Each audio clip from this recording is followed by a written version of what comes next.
প্রিয় রংপুরবাসী, আসসালামু আলাইকুম। আজকে রংপুরের এই ঐতিহাসিক 11 দলীয় ঐক্যের সমাবেশে প্রধান অতিথি হিসেবে উপস্থিত আছেন জাতীয় সংসদের বিরোধী দলীয় সম্মানিত নেতা, বাংলাদেশ জামাত ইসলামের সম্মানিত সংগ্রামী আমির ডক্টর শফিকুর রহমান।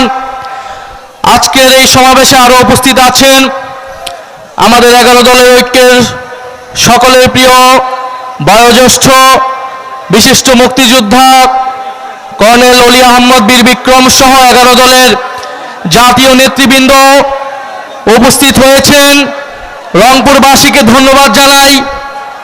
আজকে আপনারা এই বৃষ্টির মধ্যেও পুরোটা সময় বৃষ্টিতে ভিজে আপনারা এই সমাবেশে বক্তব্য শুনছেন।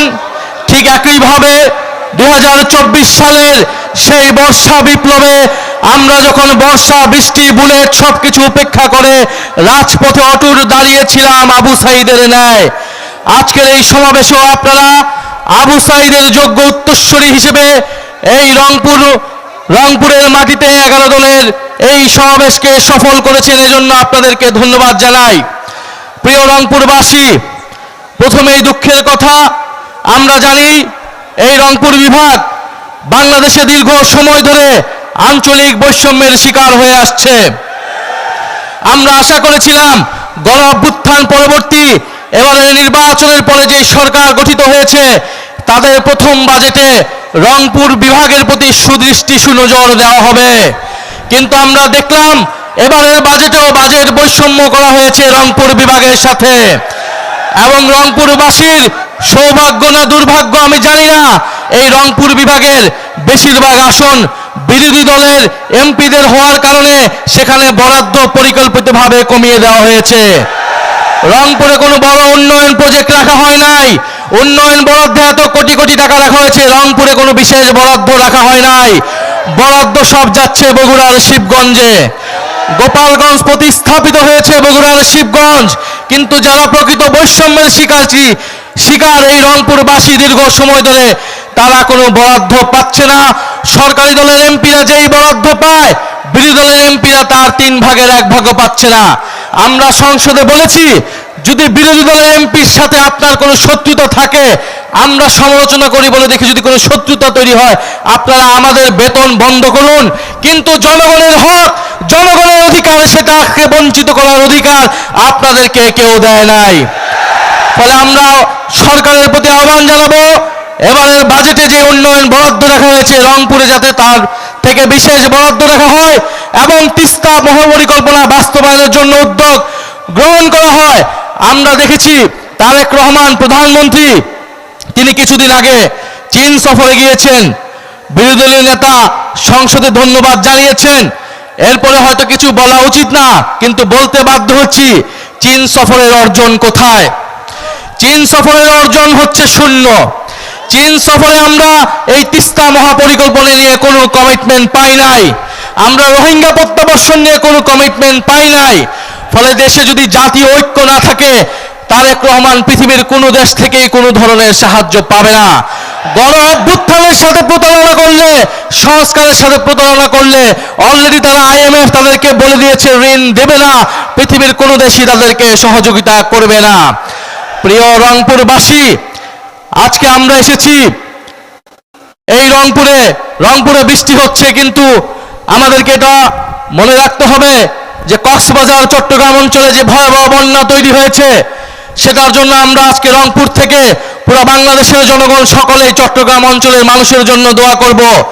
এবং সরকারের স্থানীয় প্রশাসনে অবহেলার কারণে আজকে অনেক ভয়াবহ ক্ষতির সম্মুখীন হচ্ছে। সেখানে তারা দলীয় প্রশাসক নিয়োগ করেছে চট্টগ্রাম মহানগরে, কিন্তু সেই চট্টগ্রাম মহানগর জলাবদ্ধতা হয়ে গিয়েছে, তারা কোনো ধরনের সময়োপযোগী ব্যবস্থা নিতে পারে নাই।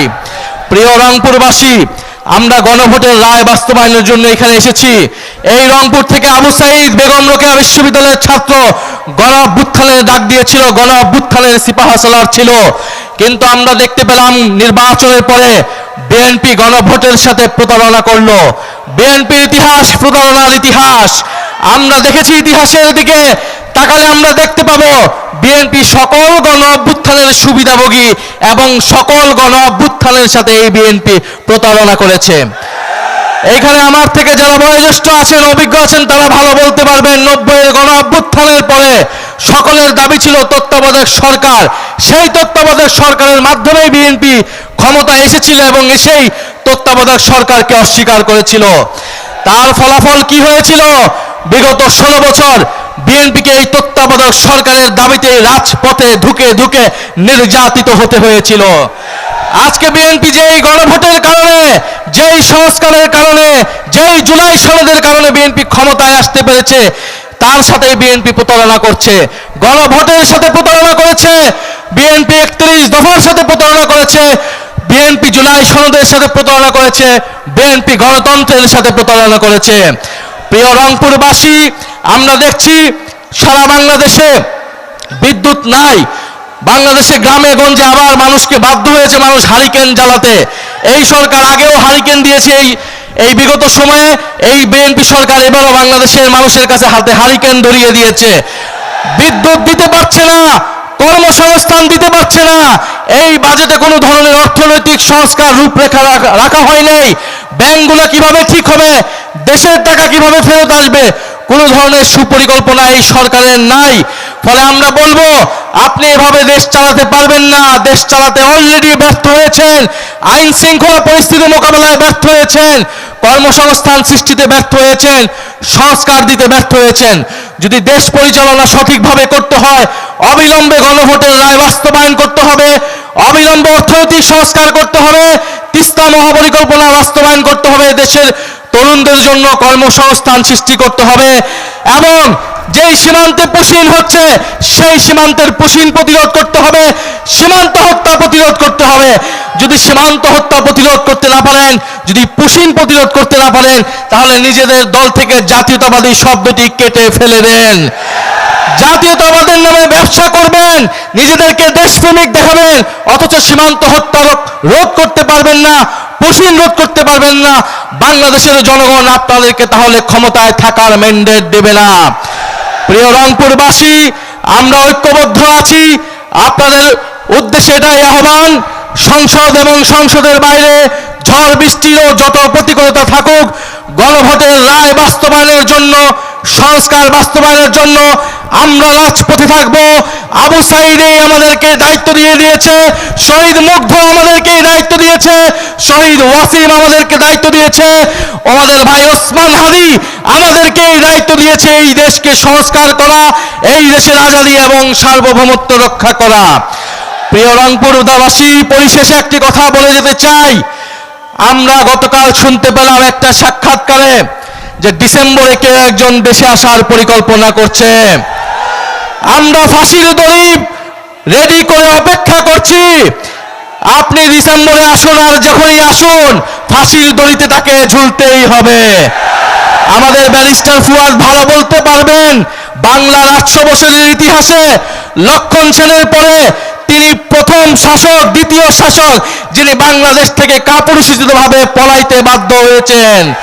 বাংলাদেশ থেকে যে পালিয়ে যায় সে আর বাংলাদেশে কখনো ফেরত আসে না।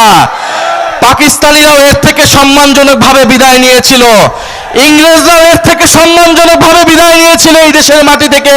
কিন্তু শেখ হাসিনা এবং আওয়ামী লীগ সরকার যত অসম্মানজনকভাবে, কাপুরুষিতভাবে এই দেশ থেকে, এই দেশের জনগণ ছেড়ে, তাদের নিজের নেতাকর্মীকে ছেড়ে দেশ থেকে পালিয়ে গিয়েছে, ভারতের কোলে আশ্রয় দিয়েছে, তিনি আর এই দেশে আসার সৎ সাহস কখনোই রাখবে না। ফলে শেখ হাসিনা আসবে কি আসবে না, এটা দিল্লির সাথে ঢাকাকে নির্ধারণ করতে হবে। দিল্লিকে স্ট্রং ভাবে মেসেজ দিতে হবে এই সরকারের। শেখ হাসিনা সেখানে বসে দেশকে অস্থিতিশীলতা করছে, এদেশের ফ্যাসিস্ট মিডিয়ার দোসরেরা সেই সকল তথ্য প্রচার করছে, বাংলাদেশের জনগণ এটা মেনে নেবে না। প্রিয় রংপুরবাসী, আপনাদের সাথে দেখা হবে। আমরা ঐক্যবদ্ধভাবে রাজপথে আছি সংস্কার বাস্তবায়নের জন্য, গণভোট বাস্তবায়নের জন্য। ইনশাল্লাহ অচিরেই আপনাদের জন্য আন্দোলনের ডাক আসবে এবং সেই ডাকে আমরা সফল হব ইনশাল্লাহ। বিদায় নিচ্ছি। আসসালামু আলাইকুম। ইনকিলাব জিন্দাবাদ।